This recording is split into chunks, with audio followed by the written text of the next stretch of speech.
Bonjour et bienvenue sur la chaîne Feel the Game pour une nouvelle vidéo consacrée à la guerre de l'anneau, le jeu de cartes et son extension Contre l'ombre. Et donc vous avez été assez nombreux à visionner cette vidéo, à la commenter notamment, parce que vous étiez tout comme moi assez impatients de tester le jeu et de savoir un peu ce qu'il avait dans le ventre. Donc j'imagine que la plupart ont déjà la guerre de l'anneau, le jeu de cartes, ou peut-être s'y intéressent à maintenant qu'est sorti, je dirais, son extension. Donc, déjà, quels sont les premiers éléments que je peux vous donner? Moi, pour l'instant, je n'ai joué qu'en solo, j'ai fait plusieurs parties. Premièrement, je vous ai mis les cartes un peu dans cette disposition parce que j'ai fait petite réclamation.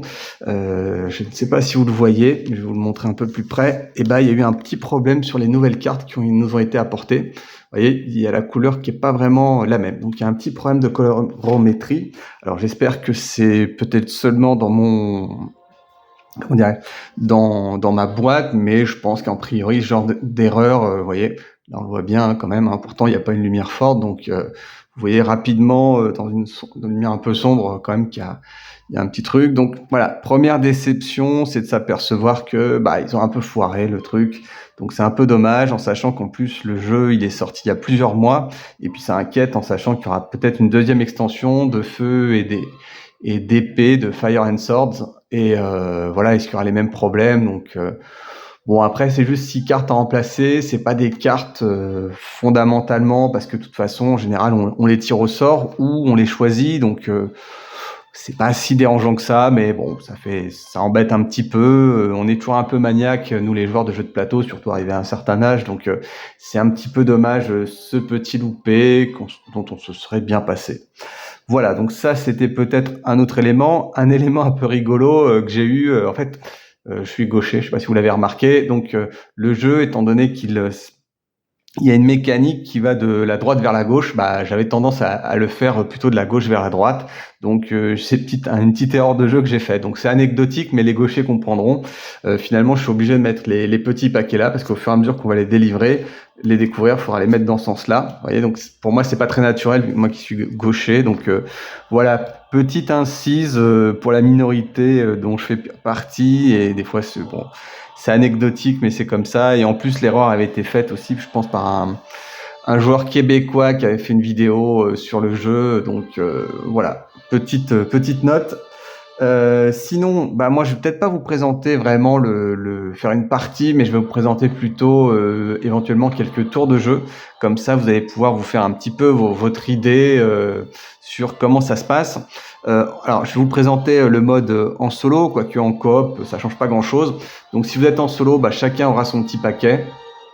Voilà, un paquet classique, hein, les hobbits magiciens et Rohan, et de l'autre côté son paquet Dunédain et elfes. Voilà, je crois que c'est ça, j'oublie personne. Là, il y a les nains, c'est vrai.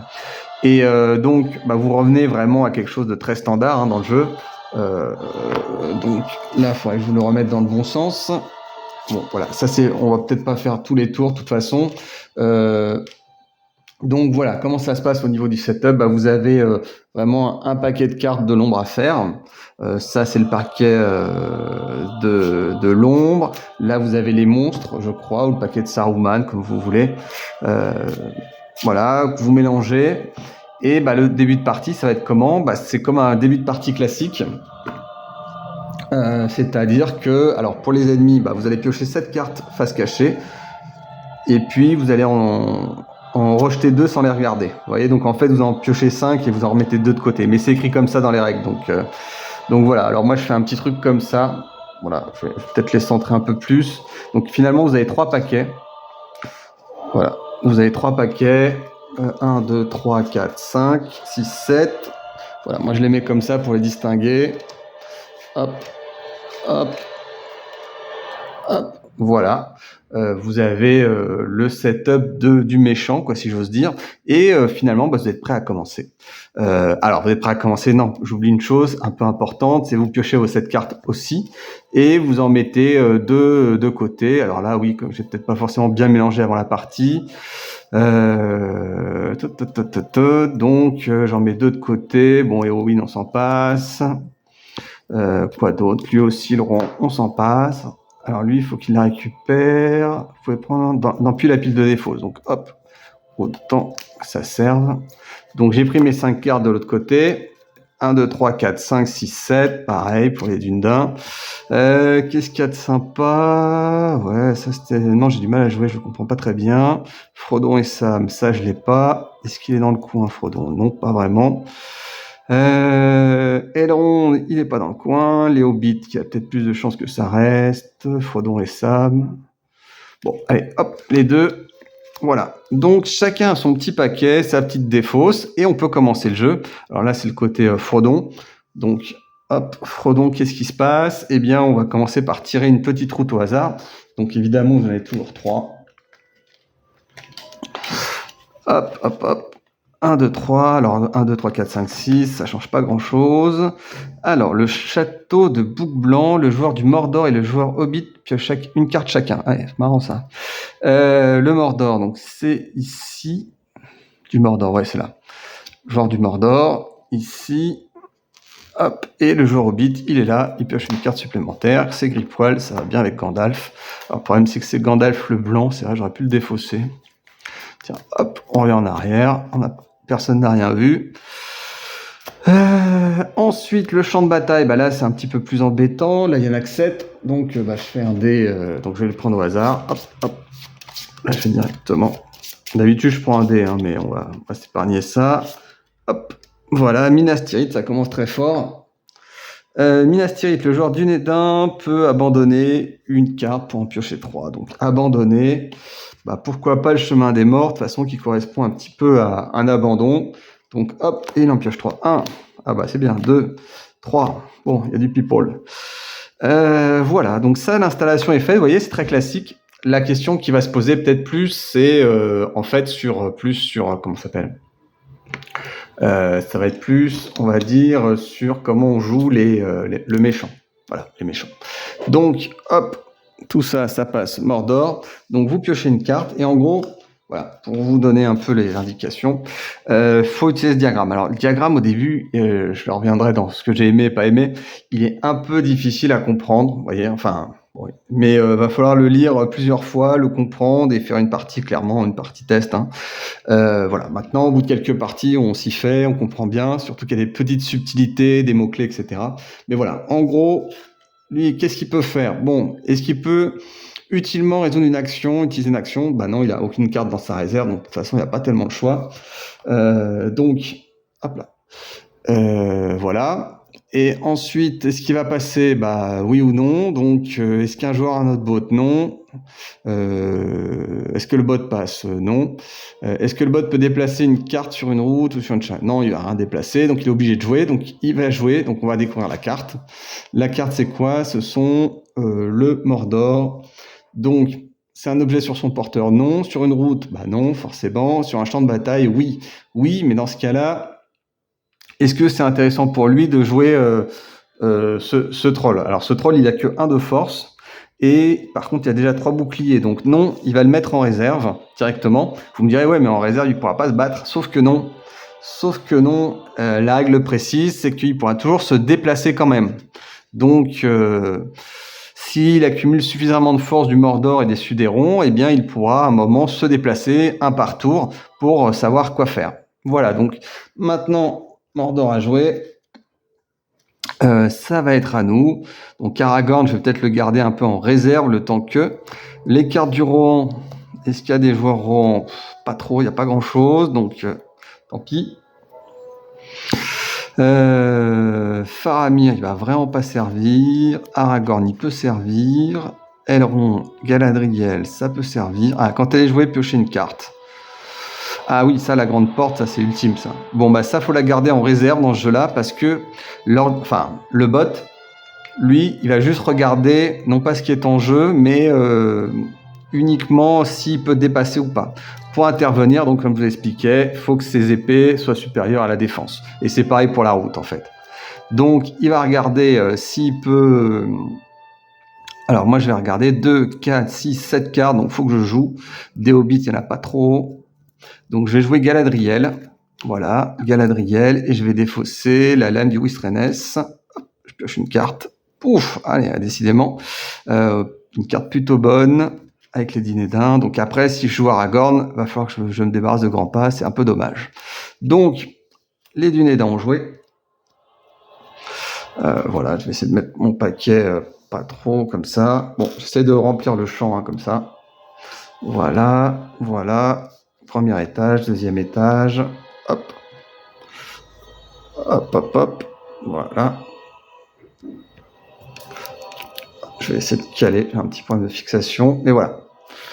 On est bon, on est bon. Donc dans ce cas-là, maintenant, c'est au joueur. Bah, alors, vous le voyez. Donc ça, je vais le remettre par ici, par exemple. Là, ça va être au joueur Saruman. Donc Saruman, lui, il pioche sa carte. Qu'est-ce que ça nous donne? Grima, langue de serpent. Donc lui, il peut intervenir sur la route. Sauf que comme il a que 1, il ne gagnerait pas. Donc s'il ne peut pas gagner, il reste en réserve, sachant qu'il pourra toujours intervenir. Et qu'en plus, il aura un moyen d'action. Donc il faudra revenir au diagramme. On va vérifier d'abord s'il peut agir. Et ensuite, éventuellement, il se lancera, il se déplacera. Donc, ceci étant fait, maintenant, c'est à Frodon. Frodon va jouer. Donc là encore, il y a le côté tactique qu'on retrouve. Voilà, est-ce qu'il faut défoncer Minas Tirith? Il faut essayer de garder un maximum de cartes pour essayer de surprendre l'adversaire. Lui, alors s'il est en réserve, vous pouvez éliminer cette carte pour piger 3 cartes. Quand elle est jouée sur un champ de bataille, non, elle va pas être trop jouée sur le champ de bataille. Donc on va jouer le gros Bolger, donc en sachant que je pourrais pas l'utiliser ce tour-ci, mais il sera en réserve. Donc j'ai 4 cartes, il faudrait que j'en reste à 2. Le Mordor qui est là, lui, il pioche. Lui, il peut pas intervenir sur la bataille, donc on va piocher une carte. Donc encore un ennemi du Mordor, donc là il cumule à 2 quand même. Donc 2, pour l'instant ça tient. Donc ils vont pas encore se déplacer, ils vont cumuler des forces jusqu'à pouvoir intervenir. Ensuite, Aragorn, lui, donc le but c'est un peu de mystifier un peu l'adversaire. Faramir, je m'en fiche un peu. Elrond, je peux pas trop la jouer. Dunédain, ah, ça c'est pas mal en fait aussi, mais ça faut que je le garde vraiment pour la toute fin. Faramir, donc en fait je cherche à temporiser pour forcer l'ordinateur à commencer, enfin le bot à se déplacer. Voilà. Quand il est joué au déplacé, vous pouvez activer, donc je le mets là. Il sert pas à grand chose pour l'instant, encore que il peut défendre. Mais là il a été joué ce tour-ci, donc les deux je ne peux pas trop les jouer. Voilà. Ensuite, Saruman, paf. Qu'est-ce qui nous sort? Donc, ah oui, non. J'avais pas pioché une carte, je vais reprendre le diagramme, vous voyez. Il y a un petit côté où il faut prendre le jeu. Alors, le joueur peut-il ultimement résoudre un texte? Donc, s'il est en réserve, donc là on a un texte. Utilisez une action dans cette ordre de priorité, route. Éliminez cette carte et choisissez entre prendre Saruman dans la pioche et l'ajouter à la main, éliminer un personnage de Rohan en jeu ou piocher 2 cartes. Donc là, il est en réserve. Utiliser une action, éliminer cette carte. Donc je peux faire quelque chose d'utile. Utile, c'est route, champ de bataille, réserve. Une action, réserve. Donc l'action réserve, il peut la faire. Donc il doit la faire. Donc maintenant, il faut choisir quelle va être son action. Et donc, choisir, c'est vous qui choisissez, et pas forcément dans l'intérêt des méchants. Marquer ces fluffs, finalement, je trouvais ça un peu bête, puis finalement, les méchants, ils font pas toujours ce qu'il faut faire. Ils font pas toujours les bonnes actions, donc pourquoi pas. Pourquoi pas. Éliminer un personnage du Rohan, il y en a pas en jeu. Piocher 2 cartes, donc faut faire quelque chose qui peut agir sur le jeu. Hein. Piocher 2 cartes. Alors, je l'élimine, et ils vont piocher 2 cartes. Hop, 1 et 2. Voilà, ça c'est fait. Ensuite, Frodon, qu'est-ce qu'il va faire? 1, 2, 3, 4. Gandalf, il est pas trop dans le coin. Hop. Ah, mais si je le joue, je pourrais plus intervenir sur la route. Donc, je vais poser là, ici. Tant qu'il est en réserve, le Rohan peut être joué ou déplacé à Minas Tirith. Ah oui, j'avais oublié ça, c'est surtout que c'est important. Donc là, il a joué, donc il a plus que 2 cartes, donc je vais pouvoir ne plus intervenir. Ici, là, ils ont que 2 de force contre 3, donc ils peuvent pas gagner la bataille, donc ils continuent à accumuler des forces. Alors, Gothmog, qu'est-ce qu'il raconte? Donc, cette carte ne peut pas être utilisée que si le roi de sorcier est dans la pile des cartes éliminées. Donc, il n'est pas éliminé. Si elle est injouable, donc elle est injouable, défaussez-la à la place. Tant qu'elle est en réserve, alors défaussez-la à la place. Si elle est injouable, défaussez à la place. Point. Défaussez-la. Bon, je la défausse. Hop, ça part dans la défausse. Donc, il a joué Aragorn. Donc, toujours un peu en... Donc, ouais, je vais défausser ça pour... Je défausse une carte pour jouer ça. Donc là, c'est un peu serré, mais voilà, c'est fait pour vous montrer. Voilà. Donc Aragorn a joué. Saruman, cette fois-ci, pioche une carte. Ah, Smigol. Alors, Gollum, pardon. S'il est en route, utilisez... non, faut le poser en réserve directement. Frodon, 2 cartes, il va passer. Le Mordor, il pioche une carte. Ah, c'est un événement, donc un événement se joue qu'une fois. Donc piochez jusqu'à 7 cartes, une à la fois. Jouez les 2 premières cartes piochées, armées et arrêtez. Donc alors je la sors, cette carte du jeu. Donc je les pioche une à la fois. Alors, que des cartes armées. C'est un personnage, objet, personnage. Donc j'en suis à 4, 5, 6... et un 7, donc ça je la joue. Alors comment je la joue? Pour l'instant ils sont 3, donc 3 de force, bon ils vont rester là. Et c'est réglé, voilà. Donc là vous voyez que quelque part l'ombre temporise, donc ça crée une petite pression, parce que là dès qu'il y aura une carte, je dirais de Sudéron ou du Mordor, et bien ils vont commencer à attaquer Minas Tirith. Donc moi mon jeu, c'est de pas jouer forcément cette carte en premier, pour qu'un maximum de créatures s'accumulent devant Minas Tirith, et paf, je joue la grande porte. Vous voyez, on revient à la partie multiplayer ou multijoueur, pardon, où finalement on essaie de piéger l'autre pour qu'il envoie un maximum de force et que ses forces d'attaque soient finalement assez inutiles. Alors, ne peut pas être déplacé sur un champ de bataille de long. Ok, ça c'est ok. Donc, cette fois-ci, Aragorn va passer. Saruman va jouer, donc Gollum peut rien faire. Donc, hop, je pioche une carte. Donc, c'est les cartes de l'Isengard. Donc, lui, il n'a rien à faire ici. Il passe. Là, j'ai 2 cartes, je passe. Là, toujours, il y a un bot qui a plus de cartes. Donc, je pioche une nouvelle carte. C'est le chasseur. Le chasseur, je le pose dans la réserve. Alors, ce qui est important, c'est de cumuler en fait ces cartes-là dans un ordre, parce que quand vous devrez abandonner ou défausser des cartes, eh bien, ça sera toujours la carte la plus à droite. Donc, a priori, celle-là. Voilà. Donc, c'est un petit... Voilà, c'est un peu le truc du jeu. Maintenant, ensuite, là, je passe. Saruman passe. Saruman, donc ça peut rien faire. Ça, c'est un monstre, ça peut pas intervenir. Je passe, ça joue. Hop. Alors, qu'est-ce qu'on a? Le destructeur. Alors, on va checker, voir si un peu, maintenant, il peut aller sur la route. Donc, la réponse est oui. Cette carte peut être jouée ou déplacée sur n'importe quel champ de bataille du peuple libre. Alors, là, il y a un 1 à 3, donc il y a une priorité. Une action non, se déplacer, jouer. Alors, dans l'ordre, sur un objet, sur une route. Donc, il va aller d'abord sur une route. Maintenant qu'il peut, il peut gagner maintenant sur la route. Voilà. Donc là, parce qu'il y a un chasseur qui va pouvoir le joindre. Donc finalement, il y a une pression qui commence à se faire, vous voyez, à la fois sur la route et à la fois, bien sûr, sur le champ de bataille à Minas Tirith. Donc, petite pression, voilà. Ensuite, Aragorn, pour l'instant, il va toujours laisser venir. Là, il va y avoir quand même le sujet d'aller sur la route. Lui, il peut pas y aller. Donc là, le gros bolger, c'est là où j'ai mal joué. J'aurais dû laisser mon gros bolger en réserve pour pouvoir l'envoyer. Donc, je vais quand même... alors, s'il est en réserve, vous pouvez éliminer cette carte pour piocher 3 cartes. Je vais faire ça, parce que vu que j'ai mal joué. Une carte, deuxième carte, troisième carte. Ah voilà, un Frodon, tant mieux, c'est ce que je cherchais à avoir. Donc lui, j'ai fait mon action, il est éliminé. Voilà. Frodon a joué, le Mordor, donc lui il se déplace ici, donc là ils ont pris l'ascendant sur la route, donc là c'est un peu plus embêtant, donc là il faut vite que Frodon fasse quelque chose. Là je passe, là ils sont toujours à 3 les méchants, voilà 3, là je pioche une carte, un Sudéron, donc le Sudéron maintenant il peut aller sur Minas Tirith, parce que peuvent cumuler une force de 4, voilà, il va pas checker ce que j'ai devant moi, il va juste regarder si ses forces à lui permettent de faire quelque chose. Donc, hop, ça commence. Il commence à accumuler. Là, paf, bon, bah, j'ai Frodon Saké. Ouais, la boisson des Ents, on va s'en passer. Et donc, on va envoyer Frodon directement sur le bac. Voilà. Frodon est ici.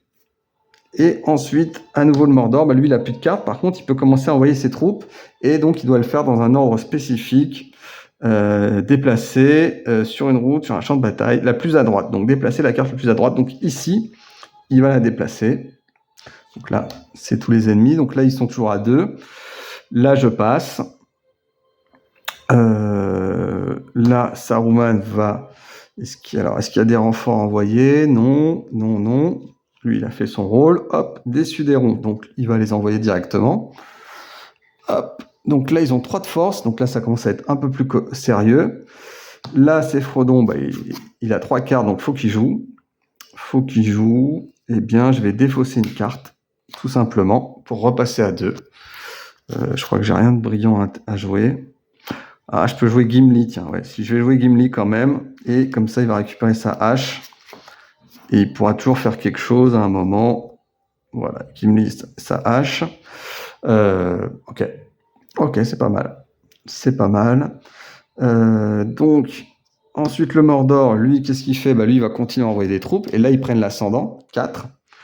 4. Et donc là, est-ce qu'ils sont toujours... Alors, 4, voilà. Hop. Ici, donc c'est là, il faut que je vois si je passe ou pas.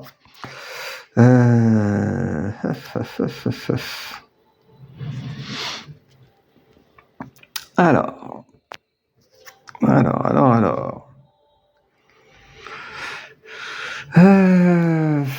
Parce que ce qui serait bien, c'est que cette carte aussi soit envoyée au combat. Vous voyez, les orques.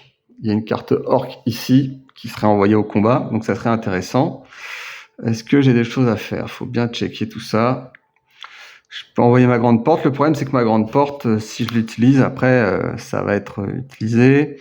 Donc, je peux passer. Alors, Saruman va jouer sa carte. Alors là, on vérifie si... est-ce que le bot passe? Est-ce qu'un autre joueur ou bot est au-dessus de ma limite? La réponse est non. Est-ce que le numéro non? Est-ce que gagne tous les combats? La réponse est non. Donc parce que tous les combats, donc combat de route et combien de batailles. Donc comme il gagne pas ici, il va quand même essayer de piocher une carte pour voir s'il peut nous dépasser sur la route. Et là, il pioche Saruman. Alors Saruman, pareil. Alors on décale, on est ici. Donc Saruman a été pioché. Bon, ça change pas la guerre, mais pour les prochains tours, bah, il est dans la place et en plus, il faudra pas oublier de piocher une carte supplémentaire. Voilà. Donc ensuite, on a Frodon qui a seulement une carte, mais qui pourrait être utilisée, à vrai dire. Courez, non. Donc ensuite, ça va être au Mordor. Le Mordor, il n'a pas intérêt à envoyer plus de cartes parce qu'il gagne la bataille. Voilà, donc là, ça sent la fin du premier tour. Aragorn, bah, il va quand même être obligé de faire quelque chose. Il va envoyer la grande porte. Donc, il défausse cette carte pour sauver Minas Tirith. Là, ensuite, on regarde qu'est-ce qu'ils peuvent faire. Rien, ils n'ont plus de cartes, donc ils passent. Là, je passe. Là, envoyer cette carte ne servirait plus, donc, eh bien, on va devoir résoudre le combat qu'on a sur Minas Tirith.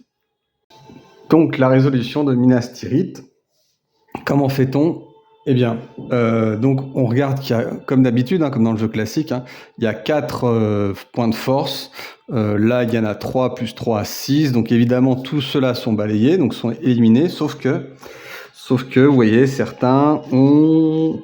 Alors celui-là, les orques de Mordor, ont cette carte comme quoi ils sont défaussés et non pas éliminés. Donc ils vont aller dans la défausse et non pas être éliminés. Voilà. Puis bon, évidemment, la grande porte est éliminée. Par contre, voilà, c'est victoire sur Minas Tirith. Alors, je crois qu'on commence par la route, d'ailleurs. Je fais une petite erreur, mais c'est pas grave. Ça change pas grand-chose. En termes de résolution, ici, là, on est sur du 2, 3. Ah, j'avais pas vu que le Nazgûl faisait 3. Vous voyez? Alors ça, typique, c'est le genre d'erreur qu'on peut faire quand on est inattentif. Donc là, j'avais pas vu qu'il avait 3, donc là, je résous. Bon, bah voilà, tant mieux. 3 contre 2. Bon, bah écoutez, 3 contre 2, donc c'est une victoire donc du Mordor. Donc ceux-là sont bien évidemment éliminés. Hop. Frodon, lui, évidemment, quand il est éliminé sur route, on le défausse.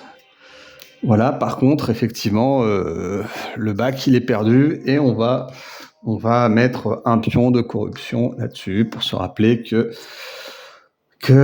l'ombre a gagné. Voilà, donc vous voyez, ça c'est un peu les règles du jeu de base, hein, donc il n'y a pas tellement de surprises. Donc voilà, c'est pour vous donner un petit peu une idée. Je vais pas forcément continuer, mais vous avez un peu une vision du gameplay. Donc ça nous fait un petit peu, ça vous fait avancer. Puis on va repartir sur, je dirais quelque chose d'un peu plus. Je vais vous représenter le gameplay de manière un peu plus précise. Voilà. Donc on se retrouve cette fois-ci pour parler vraiment du gameplay. Alors peut-être cette partie vous a un peu présenté les choses. En tout cas, moi je vais vous faire mon ressenti. Là, par contre c'est un peu fort à ce moment-là, effectivement. Donc mon ressenti sur ce jeu, eh bien il y a du bon et il y a du mauvais. C'est pas un grand coup de cœur, mais je vais vous expliquer pourquoi. Les premières difficultés, je vais commencer peut-être par les défauts, c'est que je trouve que les règles sont peut-être pas assez explicites, pas assez claires. Vous voyez, la mise en place, finalement, les peuples libres, mise en place normale. Bon, c'est un peu court. Moi, ça m'a forcé à chercher, activer des nouveaux champs de bataille. Vous voyez, je trouve que la mise en place, elle est un peu très courte, quoi. Vous voyez, ça aurait été bien d'avoir quelque chose d'un peu plus précis. Là, il y a quelques exemples, tant mieux, ça fait pas de mal. Pareil, les règles de bot, je les trouve un peu courtes en fait. Donc le jeu se veut assez épuré, mais comme dans tous les jeux de deck building, faut l'avouer, il va y avoir beaucoup de situations où on va s'interroger, se poser des questions. Est-ce que ça marche pas? Donc il va falloir bien lire les règles. Le jeu de base aussi, hein, il y avait ces petits points de règles un petit peu délicats, mais bien comprendre ce qui est utile, pas utile, comment on choisit. Donc voilà, en termes de règles, je trouve que l'explication aurait pu être plus profonde, plus détaillée, plus d'exemples. Je trouve qu'ils ont voulu faire quelque chose de très court et c'est un peu dommage. Pareil, on a ce diagramme qui nous est présenté, enfin, au début, faut le respecter. Voilà, peut-être qu'ils auraient pu faire 2 pages sur comment, avec des exemples sur l'utilisation de ce diagramme. Ce diagramme, une fois qu'on connaît le jeu, qu'on a fait plusieurs parties, il est plutôt logique, il est plutôt clair. Mais voilà, il pourra toujours y avoir des petits doutes. Là, par exemple, ils expliquent quelque chose d'important pour activer les champs de bataille.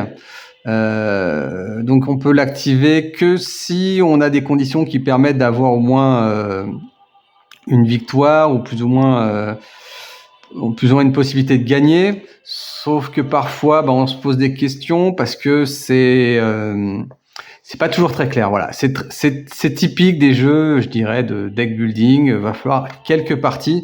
Moi, j'ai fait 3 parties et la première, j'ai arrêté au milieu de partie parce que j'étais un peu frustré par le jeu et sa complexité de règles. Bon, après, j'y ai rejoué, ça s'est bien passé la deuxième fois, une fois que j'avais assimilé un peu mieux les règles. Et la troisième partie, je me suis arrêté vers la fin parce que j'ai fait une erreur de règle, vous voyez. Et là, on arrive sur le deuxième point où c'est un peu un reproche que je fais au jeu, c'est que vous allez avoir une gestion de main qui est vraiment très importante. En fait, vous gérez 2 mains. Alors, quand vous êtes tout seul, vous gérez déjà 2 mains. Bon, ça, on est un peu habitué. La plupart des jeux comme ça, faut gérer 2 mains. Mais en plus, il va falloir gérer quasiment la main des méchants. Donc, il y a encore 2 paquets de cartes à gérer. Alors oui, c'est automatisé, c'est plus simple, c'est plus rapide. Je pense qu'à l'usage, vous savez tout de suite où poser la carte, etc. Mais voilà, je trouve qu'il y a beaucoup de manipulation. Vous êtes tout le temps à bouger les cartes, retirer les cartes, etc. Donc attention dans ce jeu-là, c'est pas un jeu très fluide. Ça, on peut pas le dire. Alors en plus, j'ai joué il y a pas longtemps à Imperium classique, donc voilà, c'est un peu les mêmes reproches, c'est que c'est beaucoup de manipulation, beaucoup de déplacements, et pareil, on a une difficulté aussi qui est de pas oublier quelque chose. Moi, je suis sûr j'ai fait 3 parties, je suis quasiment sûr de m'être trompé à chaque fois à un moment dans les règles, d'avoir oublié, par exemple, Saruman qui donne plus une carte, d'avoir oublié un effet de jeu qui faisait que j'aurais déjà d'abord dû activer telle ou telle carte.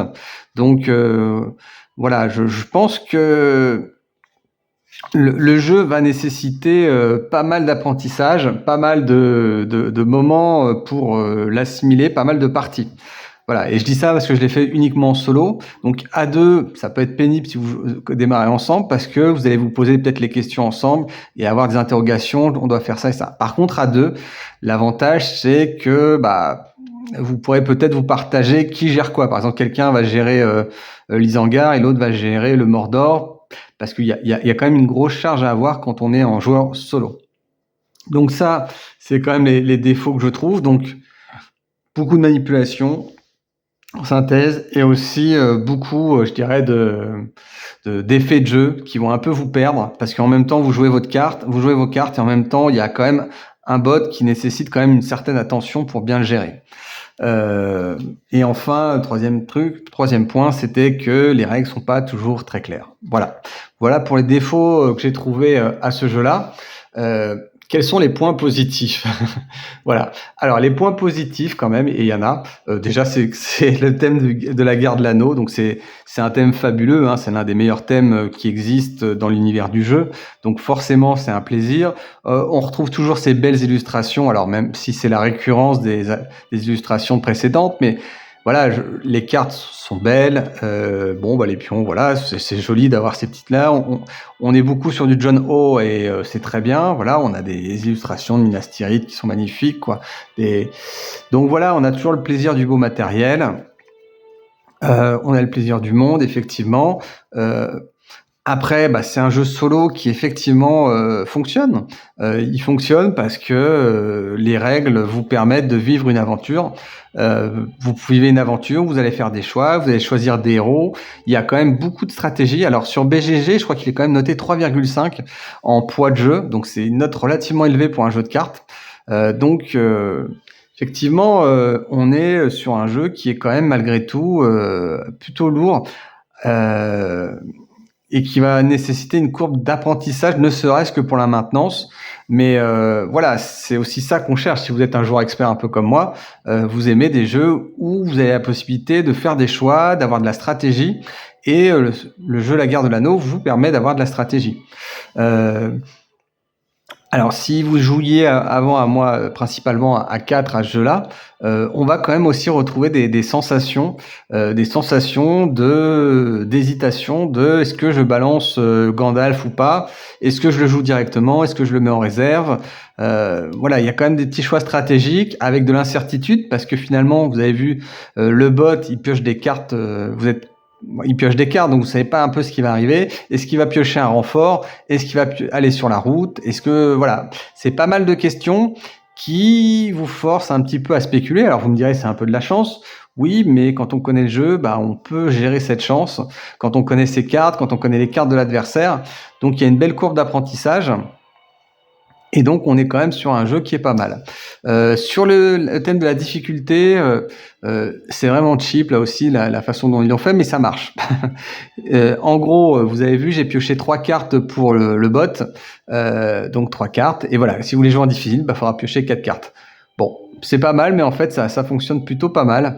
Moi, j'ai toujours pas essayé le mode difficile, mais je vois bien qu'à 3 cartes, il y a quand même une belle difficulté et que de manière plutôt simple, on pourra passer un niveau de difficulté. Donc finalement, à qui s'adresse ce jeu? Eh bien, ceux qui ont aimé le jeu à 4, qui n'arrivent pas à jouer un peu comme moi à ce jeu à 4, et qui se disent voilà, j'ai le jeu, est-ce que pour 20 € de plus je peux pas tenter de me faire quelques parties, et puis à l'occasion quand on sera 4 et que tout le monde sera ok, on pourra y jouer. Donc voilà, ça vous permet quand même de ressortir ce jeu qui est peut-être plus difficile qu'il n'en a l'air à sortir. Donc y jouer, faire une belle aventure dans le monde de Tolkien, une belle aventure. Alors c'est un peu long, moi je crois que j'en ai pour 1h30, je pense qu'on peut arriver peut-être à 1h quand on connaît bien le jeu, parce que de toute façon ça prendra beaucoup de temps, parce que vous aurez beaucoup de manipulation de cartes. Mais voilà, pour un joueur solo, voilà, et c'est pas mal. Sur du jeu à 2, ça peut être un peu décevant, en fait. Si vous aimez jouer à 2, alors vous avez essayé peut-être le duel. Moi, le duel, ça m'a pas forcément convaincu, tellement que j'y ai pas joué, donc je pourrais pas vous donner un avis objectif, mais je trouve qu'il y a tellement d'autres jeux pour jouer à 2 sur du jeu de cartes, que même en opposition, que c'est pas forcément très intéressant. Donc là, vous allez pouvoir y jouer à 2. Alors, est-ce qu'à jouer le fait d'y jouer à deux, ça permettra peut-être de partager l'aventure, oui, certainement, de diviser un petit peu par la manipulation, qui a un point quand même assez noir du jeu. Et en même temps, est-ce que vous vivrez le petit sentiment qu'on a dans ce jeu semi-coop, de savoir tu joues ta carte, tu joues pas ta carte, pourquoi pas. Voilà, si vous aimez bien, si vous avez un bon partenaire, c'est bien. Si vous voulez aussi initier quelqu'un à ce jeu-là, et sans que ça soit antagonique, parce que si vous êtes à deux et que c'est un contre un, forcément celui qui connaît bien le jeu va forcément gagner. Voilà. Donc voilà, j'ai aimé aussi, je dirais, en addition, le côté qu'on retrouvait dans le jeu à 4, c'est-à-dire le côté où on fait une bataille énorme, quoi. Vous voyez, sur Minas Tirith, généralement, c'est le lieu où on fait la grosse bataille. Voilà, on retrouve encore ce système où on fait des grosses batailles, puis ensuite on n'a plus rien, donc ça se calme et ça revient, etc. On retrouve encore ce système de gestion de la route où j'envoie Pierre, j'envoie Paul, mais où j'envoie personne et tant pis, c'est perdu. Donc c'est pas mal. On retrouve quand même pas mal de sensations qu'on avait dans le jeu multi, mais ça se fait au prix de toute cette manipulation. Voilà. Je pense que j'ai fait le tour de ce que j'avais envie de dire sur ce jeu. Alors certains m'avaient demandé de faire une partie, mais ça va être un petit peu long en ce moment. Donc pour l'instant, je vais rester sur cette petite mise en bouche, si j'ose dire. J'espère que ça vous a plu. En tout cas, n'hésitez pas à laisser des commentaires comme vous l'avez fait sur la vidéo précédente. Je ferai prochainement aussi une vidéo sur la deuxième extension. Je vous montrerai comment, mais voilà, ça sera une extension de feu et d'épée qui vous expliquera peut-être, qui remettra un peu plus en perspective le jeu. Alors pour l'instant, ce jeu, il coûte 60 €. Pour du solo, ça fait peut-être un peu cher quand même, mais on paye une licence. Il est un peu lourdeau, mais pourquoi pas? Pourquoi pas, j'ai envie de dire. J'ai en jeu solo qui me vient plus à l'esprit, ce serait Marvel Champions, mais faut aimer Marvel. Il y a en concurrent direct, finalement, vous avez le Seigneur des Anneaux, la boîte, en jeu de cartes évolutif. Simplement, le corset du Seigneur des Anneaux SDA, du Seigneur des Anneaux jeu de cartes évolutif, on reste un petit peu sur sa fin en termes de jeu. Et finalement, on peut y jouer qu'à 1 ou 2. Tandis qu'à ce jeu-là, vous pouvez jouer maintenant de 1 à 4 joueurs. Donc, c'est quand même un peu plus intéressant, je pense. Maintenant, il est un peu plus fermé, même s'il y aura une deuxième extension qui va rajouter un 5e et un 6e joueur et qui va aussi un peu changer quelques cartes du mode solo, si j'ai bien compris. Voilà, bien, c'est le mot de la fin, si j'ose dire.